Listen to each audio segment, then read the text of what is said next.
À la presqu'île, Vincent est photographe sous-marin et moniteur dans un club de plongée sur Taravao, au quai de Faratea. La semaine dernière, dans votre magazine, nous avons suivi Vincent lors d'une sortie en mer pour observer des baleines.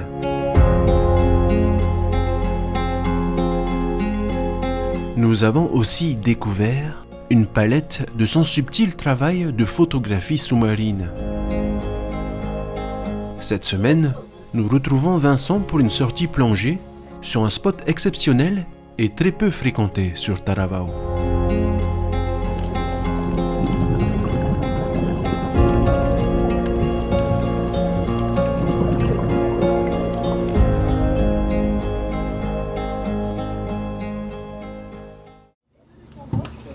Les étendeurs sont là, j'ai déjà sorti. Alors avec le club de plongée, déjà le concept c'est petit comité.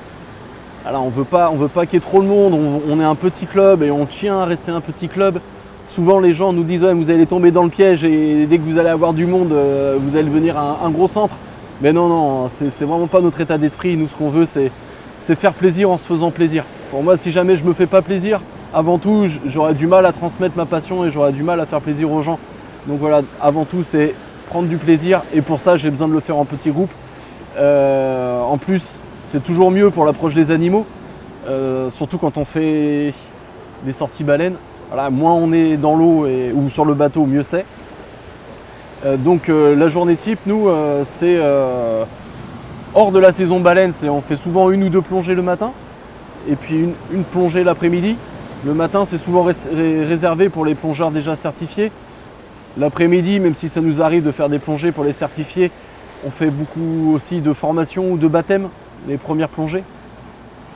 Et puis après, nous, le principe, c'est qu'en fait, on n'a pas de programme prédéfini, on ne sait pas forcément, on ne sait pas dire la liste des sites qu'on va aller faire dans la semaine. Déjà parce qu'on doit s'adapter aux conditions météo. On est sur la côte est, hein, c'est la côte la plus exposée au vent. Bon, la chance qu'on a, par contre, on n'a pas de houle. La houle, c'est de l'autre côté. Et du coup, on doit s'adapter aux conditions météo. Ça, déjà, c'est la première chose.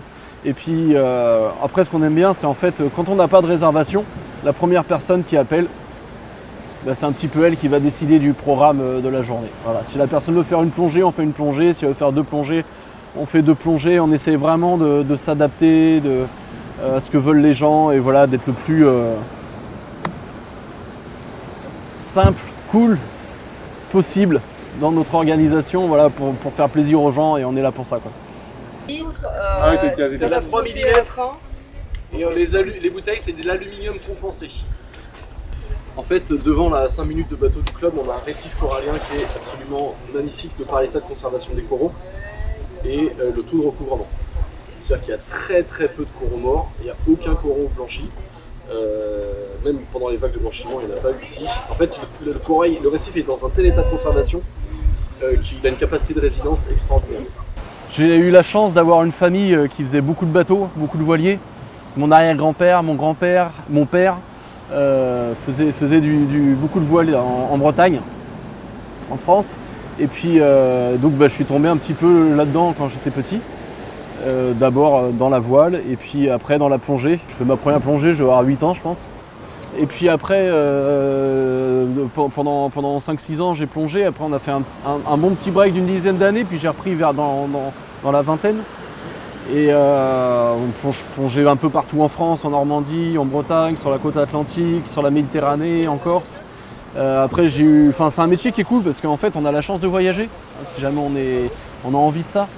Et moi ça m'a emmené, j'ai travaillé en Thaïlande, j'ai travaillé en Guadeloupe, ça m'a emmené en mer Rouge, ça m'a emmené au Mexique, ça m'a emmené en Indonésie, en Australie, ça m'a emmené dans plein de coins.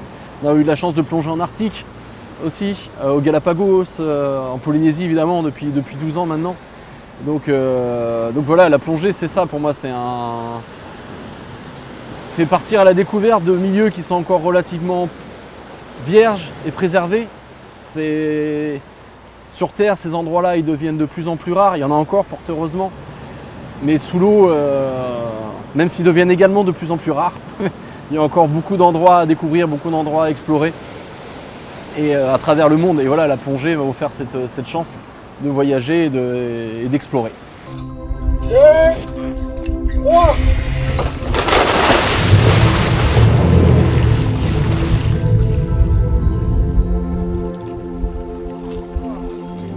J'ai l'impression d'avoir un trou sur la tête.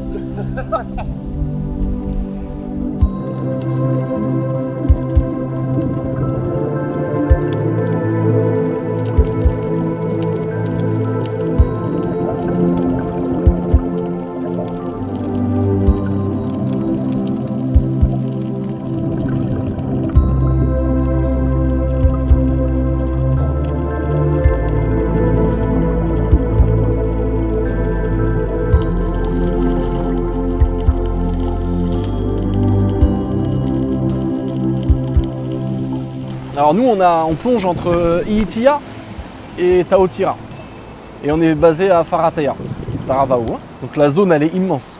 On a 25 sites de plongée et c'est assez varié. On va avoir en fait, alors déjà devant là, juste devant la marina, on a un énorme récif de corail qui fait plus de 4 km de long et c'est un récif corallien qui est exceptionnel de par la diversité des coraux qu'on y trouve, de par l'état de conservation et également de par le recouvrement, le taux de recouvrement. C'est-à-dire que on considère qu'un récif en bonne santé, c'est à peu près 70% de taux de recouvrement. Là, d'après les scientifiques qui sont venus avec nous pour découvrir ce récif, on est à plus de 90%. Et en fait, ce récif est dans un tel état de conservation qu'il a une capacité de résilience qui est exceptionnel. Donc il a été épargné par les vagues de blanchiment de coraux des années précédentes.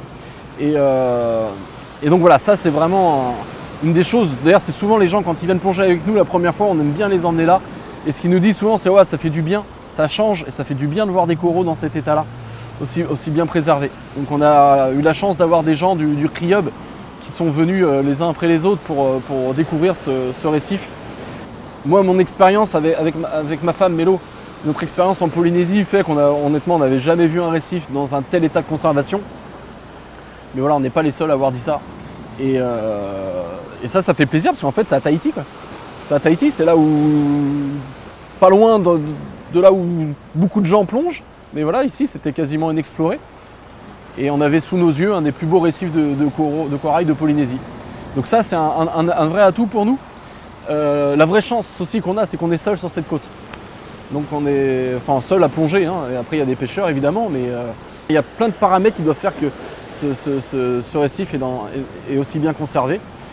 Mais après c'est pas tout, hein. On a des très belles plongées sur des gros tombants vertigineux où on voit pas le fond. On va plonger dans des passes, on a des endroits qui sont vraiment poissonneux, on a des grottes avec beaucoup de choses à voir. Donc c'est vraiment varié, c'est très riche et la zone est immense. Donc voilà, puis en fonction des périodes de l'année, en fonction des lunes, on va avoir des moments où il y a vraiment beaucoup de poissons, d'autres où il y en a moins. Et ça c'est vraiment aussi intéressant d'essayer de comprendre un petit peu tout ça.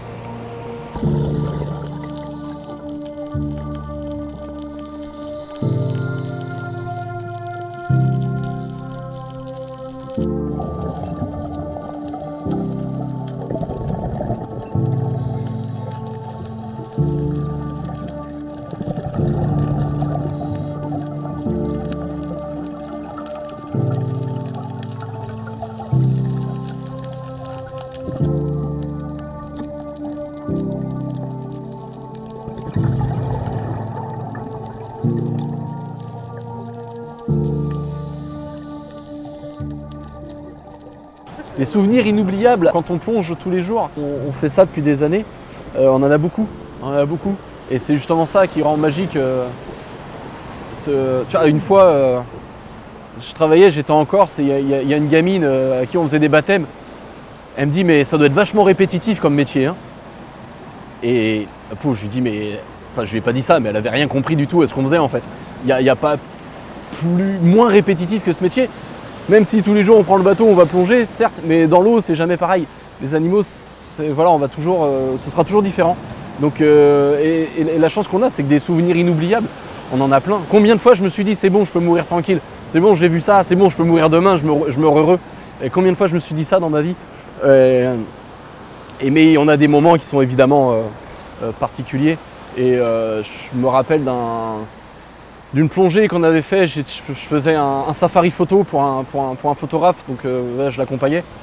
On était à Tikao à l'époque et on était donc que 2 plongeurs dans le long du récif, un peu dans le bleu, et on a une petite raie manta qui vient, qui faisait 1m50, 1m20, 1m40 d'envergure, là dans ces eaux-là, quoi. Ce qui veut dire que c'est une toute petite raie manta. Quand elles naissent, elles font à peu près 1m20 d'envergure, hein. Donc elle était toute jeune et elle était très très curieuse. En fait, elle a passé 40 minutes avec nous, à venir, à nous tourner autour, voilà, à nous montrer son ventre, à écarter les nageoires, à faire des loopings devant nous. Et puis donc on commençait vraiment à se dire putain, superbe cette raie manta, quoi. Enfin voilà, c'est génial, quoi. Et puis en fait d'un coup il y a un énorme requin marteau qui est monté du fond. Un truc de 5 mètres, super corpulent. Et il est venu, nous a regardé, il a fait un tour autour des 2 plongeurs et direct il a pris en chasse la raie manta. Et mais alors l'autre évidemment, la pauvre, elle n'avait pas dû en voir beaucoup des requins marteaux dans sa vie. Donc elle a mis un peu de temps à comprendre que ça allait être délicat pour elle. Et le requin marteau, il est arrivé, il a réussi à mettre sa tête sur l'arrière, la nageoire arrière de la raie manta. Ils ont avancé comme ça et la raie manta, elle a fait une espèce de vrille comme ça pour s'échapper. Et le requin marteau, il a accéléré, il a repris en chasse. Et moi, j'étais derrière à essayer de palmer comme un malade pour pas rater la scène. Et tout ce que j'ai vu, c'est en partant, le requin qui était en train de choper la raie manta sur l'arrière. Et après, je les ai perdus. Et ça, c'était un moment où je me suis dit, waouh. En fait, souvent, quand on est en plongée, on observe, mais je vais reprendre des propos de quelqu'un qui a déjà dit ça, mais on est dans des dortoirs en fait. L'activité, il y en a énormément la nuit, mais la journée, c'est plus calme, hein, en termes de prédation, tout ça. Et là, d'un coup, on s'était retrouvé dans une scène de chasse entre le prédateur et sa proie. Et ça, c'est des moments magiques quand on dit ça.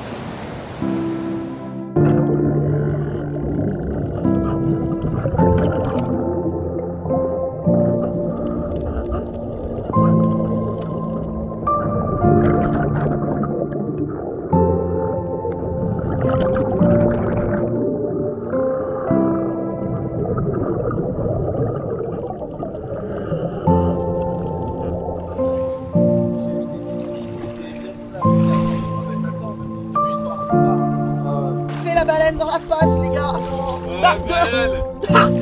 Meryl, Non mais je connais. on s'est fait la baleine dans la face. Ah n'importe quoi. On croit pas une seule seconde, mais là.